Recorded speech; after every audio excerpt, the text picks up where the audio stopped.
আইপিএলে ছুটে চলেছেন জশ বাটলার, তার ব্যাট যেন খোলা তলোয়ার।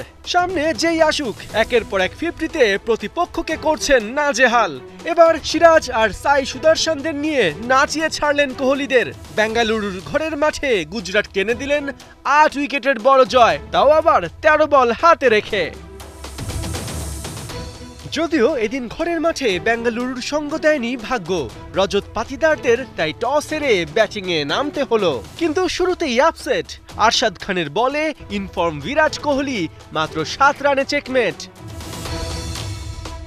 পরের ওভারে বেঙ্গালুরুর শিবিরে দ্বিতীয় আঘাত, 4 রানে দেবদূত পারিকালকে ফেরান মোহাম্মদ সিরাজ। পঞ্চম ওভারে ফিল সল্টন সিরাজের দ্বিতীয় শিকার, মাত্র 14 রানে বোল্ড এই ইংলিশ ব্যাটার। পাওয়ার প্লেতে বেঙ্গালুরুর খাতায় তাই 3 উইকেটে মোটে 38 রান। সপ্তম ওভারে রজত পাতিদারও দিশাহারা, বেঙ্গালুরুর ক্যাপ্টেনকে 12 রানে তুলে নেন ঈশান্ত শর্মা। তবে এই আসা যাওয়ার মিছিলে চ্যালেঞ্জারদের হালটা ধরেন লিয়াম লিভিংস্টোন, তাকে সঙ্গ দেন জিতেশ শর্মা। পঞ্চম উইকেটে দুজনে মিলে বোর্ডে 52 রান করেন জমা।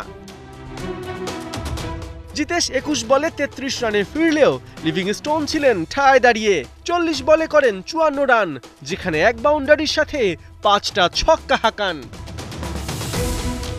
শেষ দিকে টিম ডেভিডের 18 বলে 32 রানের সুবাদে 150 ক্রস করে বেঙ্গালুরু। 8 উইকেটে 169 রান ওঠে ওদের স্কোর বোর্ডে। টার্গেট চেস করতে নেমে সাই সুদর্শনকে নিয়ে শুরুটা ভালোই করেছিলেন শুভমান, কিন্তু পঞ্চম ওভারে গুজরাট ক্যাপ্টেন হঠাৎই খেই হারান। ভুবনেশ্বরের বলে ক্যাচ দিয়ে ফেরেন মাত্র 14 রানে। পাওয়ার প্লে শেষে গুজরাটের টোটাল দাঁড়ায় 1 উইকেটে 42 রান। তবে দ্বিতীয় উইকেটেই ম্যাচের ভাগ্য গড়ে দেন সাই সুদর্শন আর জশ বাটলার। 47 বলে 75 রানের পার্টনারশিপে বেঙ্গালুরু একদম ছাড়খাড়। 1 রানের জন্য সাই সুদর্শন 50 মিস করলেও গড়ে দেন জয়ের ভিত। 36 বলে তার ব্যাটে 49 রানের ইনিংস। অবশ্য বাটলার ঠিকই 50-র দেখা পান, চলতি আইপিএলে দ্বিতীয়বারের মতো অর্ধশতক হাঁকান। সাথে রাদারফোর্ডের স্ট্রং সাপোর্ট, গুজরাট ম্যাচ জিতে নেয় 8 উইকেটের বড় ব্যবধানে। পার্থ বণিক, 71।